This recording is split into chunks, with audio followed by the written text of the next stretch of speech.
नमस्कार दोस्तों, स्वागत है आपका आपके channel talks on cooking oil by PK पे। तो चलते हैं आज की मार्केट वीडियो पे, देखते हैं क्या है मार्केट आउटलुक। तो जैसा कि आप जानते हैं, सबसे पहले हम बात करेंगे केएलसी की। तो केएलसी हमारी जो है 3781 से 3789 जो है 5-6 पॉइंट प्लस चल रही है कल के मुकाबले। और सी बॉट भी नियर अबाउट 2-3 पॉइंट माइनस ही है, कोई ज़्यादा फ़र्क नहीं है। तो कल सी बॉट काफ़ी ज़्यादा बढ़ के बंद हुआ है, 1.50 का इसमें कल इंक्रीज़ लिया था। तो जो हमारा जो बेसिस पॉइंट है नहीं अबाउट 1400 के करीब ही चल रहा है। तो इसके हिसाब से हम ये कह सकते हैं कि ये जो है मार्केट जो 10-11 में 3500 की रेंज में था, 3750 की रेंज में आ गया था। नियर 200 पॉइंट हमारा मार्केट बढ़ा हुआ है। और ऐसी सी बी ऑट के अंदर भी हमारा 2-3 पॉइंट हमारा प्लस चल रहा है। अब बात करते हैं CNF के रेट में। CNF रेट में कोई ज़्यादा चेंजेस नहीं है। हम पाम ऑयल की बात करें तो 55 का सेलर 60 का है, बायर तो 55 भी नहीं बोल रहा है। तो कुछ सेलर 55 तक के भी आ रहे हैं। तो 55-60 का मैं 57 लिया। CPO 880 बोला जा रहा है, सोया डिगम में 1000 बोला जा रहा है, और सन ऑयल को $920 बोल रहे हैं, जो कि कल ही मैं बताया था 900 में काम हुआ था, उसके बाद 910-20 की कोटिंग आ गई थी।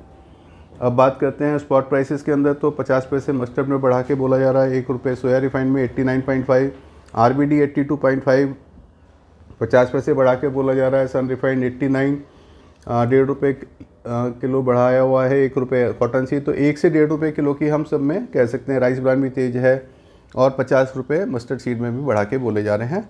मार्केट में तेज़ी जो चली थी हमारी फ्राइडे सैटरडे से, वो अभी तक बरकरार है। अब बात करते हैं कि इंपोर्ट कॉस्ट में हमारा क्या कोटिंग आ रही है। जो 880 है उसे 3675 से कोटिंग आ रही है। उस हिसाब से कॉस्टिंग हमारी ₹83 आती है, जबकि मार्केट में जो बिक रहा है 874 से बिक रहा है। 82.5 का 3650 की कॉस्टिंग के हिसाब से। सोयाबीन की बात करें तो $1000 के हिसाब से 92.5 की कॉस्टिंग आ रही है, जबकि 89.5 से बिक रहा है $964 के हिसाब से। तो ये एक मैंने जो है आपको बताया था कि भाई ये हम एज़ पर स्पॉट कैलकुलेशन क्या रेट आ रहे हैं और क्या उसका वहाँ का CIF का रेट होना चाहिए, वो कैलकुलेशन में से बनाता हूँ, तो आप इसको समझ सकते हैं।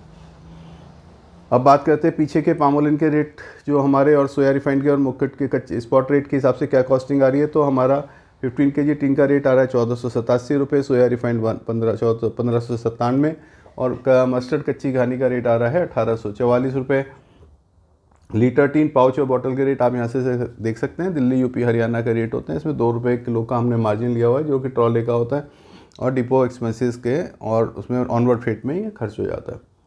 अब बात करते हैं पीछे 24 आवर्स में क्या क्या डेवलपमेंट है। एक तो हमारी सोयाबीन की अराइवल 8.5 लाख टन बोरी पहुँच गई है।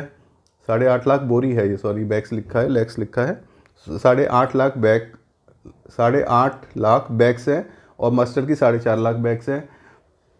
रेंज का थोड़ा मौसम बना हुआ है, जो कि अब आगे हार्वेस्टिंग को थोड़ा डिस्टर्ब कर सकती है। तो तेज़ी की भी खबर है। और एक MPOC ने अपना एक हमारा डाटा रिलीज़ करा था चाइना का। चाइना के अंदर जो हमारा सितंबर के एंड स्टॉक आ रहा है वो 20,80,000 टन आ रहा है, जो लास्ट ईयर 1348 था। तो हम ये देख सकते हैं कि जो स्टॉक्स की पोजीशन है एवर हाईएस्ट बनी हुई है। इसके अंदर पाम का स्टॉक जो 514 रहता था 719 आ रहा है। सोयाबीन का स्टॉक 7,06,966 आ रहा है। ये उनका रेपसीड का स्टॉक है 126 की जगह 394 में आ रहा है। तो ओवरऑल उनका स्टॉक पोजीशन काफ़ी ज़्यादा इंक्रीज़ है चाइना में। और इसी तरह से हम इंडिया की बात करें तो पाम का 6,81,000 नेवर 7 लाख स्टॉक है। 3.5 लाख सोयाबीन, 3.5 लाख टन हमारा सनफ्लावर का स्टॉक है। तो हमारा जो अगस्त में क्लोजिंग स्टॉक था पोर्ट के ऊपर, उससे भी ज़्यादा स्टॉक हमारी अभी पोजीशन चल रही है। तो ये वो हमारा ओवरऑल स्टॉक पोजीशन है इंडिया की। जो हम लास्ट ईयर हमारी 7.5 लाख टन थी, अब 1375 चल रही है। तो हमारे पास oil as per this report, मतलब ऑयल की कहीं पर भी इंडिया में कमी नहीं है। एक ये मलेशिया का प्रोडक्शन का डाटा था।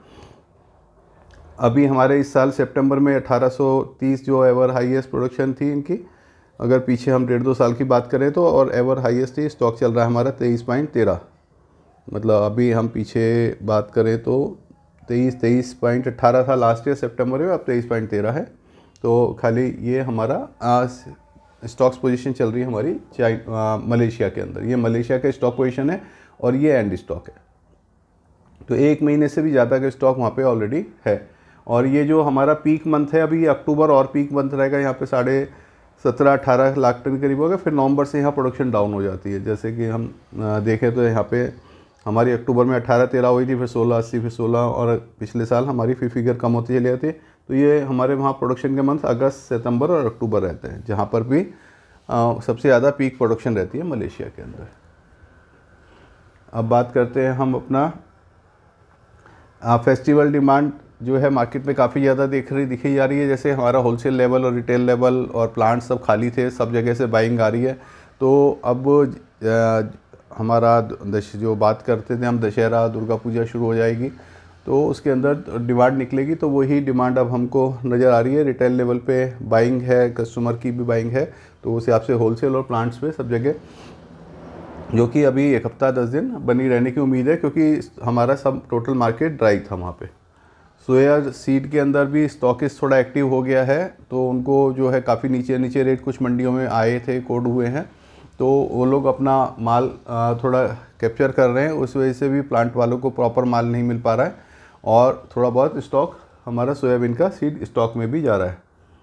एक हमारा तेज़ी का कारण ये भी बना है, इजराइल और हमास की जो कन्फ्लिक्ट हुआ है, उससे कहीं पर ऑयल लाइन तो डिस्टर्ब नहीं हुई है, लेकिन कन्फ्लिक्ट की वजह से सब कंट्रीज़ थोड़ा एक्टिव हो गई है कि कहीं ये किसी बड़े लेवल पे ना बदल जाए, और हर एक की जो अपनी डिमांड है वो हर एक आदमी पूरा करना चाहता है। तो उस हिसाब से भी कुछ कंट्रीज़ की अपनी डिमांड निकली है कि ऑयल का अपना स्टॉक्स को मेंटेन कर लिया जाए, कहीं पर कोई प्रॉब्लम हो तो हमारे पास कुछ आपूर्ति में शॉर्टेज ना रहे। इस वजह से भी हमको जो है जो पाम की डिमांड कुछ और सन ऑयल की डिमांड में इसकी वजह से भी इजाफा आया है।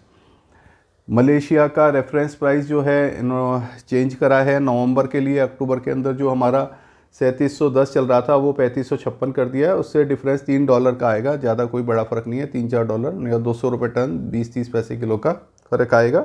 जो मलेशिया ने रेफरेंस प्राइस चेंज करा है नवंबर से, जो एप्लीकेबल होगा। अब जहाँ तक आज का हमारा ये था कि फेस्टिवल की डिमांड आई, KLC सीबॉट ने बढ़त बनाई। तो KLC सीबॉट ने क्यों बढ़त बनाई है, वो इजराइल हमास की कॉन्फ्लिक्ट है या वहाँ पे डिमांड अच्छी जा रही है, और अगले महीने से मलेशिया इंडोनेशिया पे से वो प्रेशर भी ख़त्म हो जाएगा ज़्यादा प्रोडक्शन का। तो जितनी प्रोडक्शन रहेगी उससे ज़्यादा डिमांड रहेगी। इस महीने वहाँ पे स्टॉक्स ज़रूर बढ़ेंगे मलेशिया में, क्योंकि जिस हिसाब से पहले 15 दिन की फिगर आई है 6 लाख टन के करीब आई है उठान, और जबकि प्रोडक्शन हमारा उसके हिसाब से ज़्यादा ही रहेगा, 17-18 लाख टन इस महीने भी होने की उम्मीद है। तो अब ओपिनियन की जहाँ तक बात है, तो फेस्टिवल का टाइम है, हम मार्केट काफ़ी दिन से खाली था, लोग अपनी बाइंग नहीं कर रहे थे, काफ़ी रेस्ट्रिक्ट कर रखे थे, और इस टाइम पे डिमांड भी हम 1.25 गुना तो कम से कम हो ही जाती है। जो अगर हम 100 किलो का कंजम्पशन करते हैं तो 125 किलो की कंजम्पशन हो जाती है। तो जो हमारी डिमांड बढ़ेगी, और पीछे हमारे पास माल नहीं है, और जो इसमें दिवाली पे काफ़ी फेस्टिवल्स पे जो गिफ्ट वगैरह भी चलते हैं, तो जितने भी बिस्किट कंपनियां उनकी भी डिमांड काफ़ी बढ़ जाती है, जितने भी बेकरी शॉप्स हैं उनकी डिमांड बढ़ जाती है, जितने मिठाई वाले हैं उनकी डिमांड बढ़ जाती है। तो ऑयल के अंदर जो है एक अलग से डिमांड निकलती है। दुर्गा पूजा के बहुत बड़े बड़े फेस्टिवल होते हैं, उसकी डिमांड निकलती है। तो जो हमारी डिमांड का निकल रही है उसका हमको रिफ्लेक्शन दिख रहा है। तो रिटेल लेवल से होलसेल और प्लांटों पे डिमांड जा रही है। तो उस हिसाब से आप अपना थोड़ा सा, हमने जो कहा रहे थे कि मंडे ट्यूसडे के हम देखेंगे कि कहीं KLC दोबारा वापस नहीं आती, तो वो नज़र नहीं आ रहा है। थोड़ा बहुत KLC ने अभी वापस आई है, 10-12 माइनस है, लेकिन वो मैंने बताया कि जिस प्लांट को अपना सेल करना होता है तो वो KLC में हेज करते हैं, तो उस हिसाब से भी रिफ्लेक्शन लग सकता है। तो उतना बड़ा डाउन नहीं है जितना बड़ा हमने मंडे ट्यूसडे के हिसाब से सोचा था। और डिमांड मार्केट से जहाँ भी बात हुई है, रिटेलर्स के पास अच्छी डिमांड है, होलसेल के पास अच्छी डिमांड है। जो लोग 400 टीन वाले 50-100 टीन पे आ गए थे, वो 400 टीन बाई कर रहे हैं। तो उस हिसाब से डिमांड बनी रहेगी। थोड़ा बहुत माल आप बाई करके चलें, हफ्ते 10 दिन का माल ले सकते हैं और अपने काम को कर सकते हैं। तो इसी की तरह से हमें अपनी वीडियो ख़त्म करेंगे, और मिलते हैं फिर कल की वीडियो पे। क्या रहेगा मार्केट का आउटलुक हम आपको बताते हैं, और थैंक यू।